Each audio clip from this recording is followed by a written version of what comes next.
সদায় এটা কথা চিন্তা কৰিব লাগে যে ক্লাছৰুমত সোমাই তেওঁলোকে এটা শ্ৰেণীকোঠাত 3 ধৰণৰ ছাত্ৰ ছাত্ৰী পায়। 3 ধৰণৰ ছাত্ৰ ছাত্ৰী পায়। যে প্ৰথম এক ধৰণৰ ছাত্ৰ ছাত্ৰী আছে, এটা কুৱেশ্যন সোধাৰ লগে তেওঁলোকে তৎক্ষণাত উত্তৰ দিব পাৰে। মজলীয়া বিধৰ এজন ছাত্ৰ ছাত্ৰী আছে, তেখেতে হয়তো প্ৰশ্নটোৰ উত্তৰ দিয়াৰ সময়ত 10-15 মিনিট সময় লাগিব। আৰু তৃতীয় মাধ্যমৰ এক ছাত্ৰ ছাত্ৰী আছে, তেওঁলোকে কোনো এটা প্ৰশ্নৰ উত্তৰ দিয়াতে সেইদিনা নহ'ব পাৰে। এতিয়া আমাৰ শিক্ষক বন্ধুসকলে, শিক্ষাৰ্থী বন্ধুসকলে এই ছাত্ৰগৰাকী আমাৰ ল'ৰা ছোৱালীসকলে শৰণ বখন নিদিয়ে, ঘৰৰ পৰা উলিয়াই দিয়ে, ঘৰৰ পৰা খেদি দিয়ে, যাৰ ফলত তেওঁলোকে কি কৰে বৃদ্ধাশ্ৰমত থাকিব লগা হয়, বৃদ্ধাশ্ৰমত থাকি জীৱন যাপন কটাব লগা হয়। গতিকে এই প্ৰচেছটোৰ পৰা তোমালোকে সদায় দূৰত নাথাকিবা, এই প্ৰচেছটোৰ পৰা সদায় তোমালোকে ক্ল'জ হৈ থাকিবা। নিজৰ পিতৃ মাতৃক সন্মান কৰিবা, নিজৰ পিতৃ মাতৃক পৰা তোমালোকে আশীৰ্বাদ ল'বা। নিজৰ পিতৃ মাতৃয়ে তোমালোকক সৰুৰ পৰা তুলি তালি ডাঙৰ দীঘল কৰি কৰ্মসংস্থানলৈকে আগবঢ়াই নিয়াত সহায় কৰে। আৰু তেনেকুৱা পিতৃ মাতৃক তোমালোকে কি কৰিব লাগিব? সন্মান কৰিব লাগিব। অৰ্থাৎ পানিছমেণ্ট দিয়ে, কিন্তু আজিকালি সেই পানিছমেণ্টৰ ব্যৱস্থা নাই। বৰ্তমান কি হৈছে, আমাৰ ৰাইট টু এডুকেশ্যন আহি পৰিছে, ৰাইট টু এডুকেশ্যন আহি পৰিছে।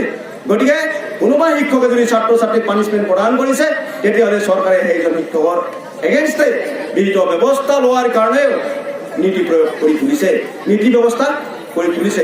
গতিকে আপোনালোকে সদায় এটা কথা মনত ৰাখিব, ছাত্ৰ ছাত্ৰীসকলক নিজৰ সন্তানৰ নিচিনাকৈ, নিজৰ ল'ৰা ছোৱালীৰ নিচিনাকৈ মৰম চেনেহ কৰি আপোনালোকে শিক্ষা দীক্ষা প্ৰদান কৰিব।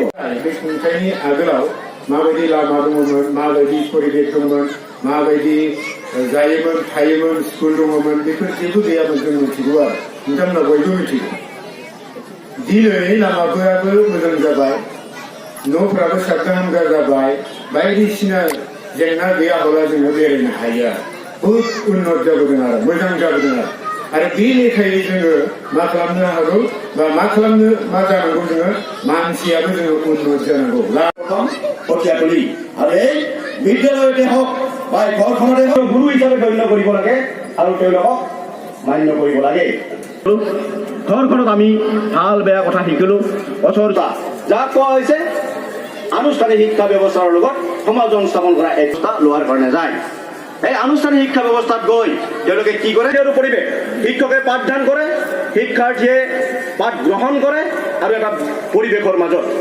গতিকে শিক্ষকসকলে যেতিয়া ছাত্ৰ ছাত্ৰীসকলক শিক্ষা প্ৰদান কৰে, তেতিয়া শিক্ষকসকলে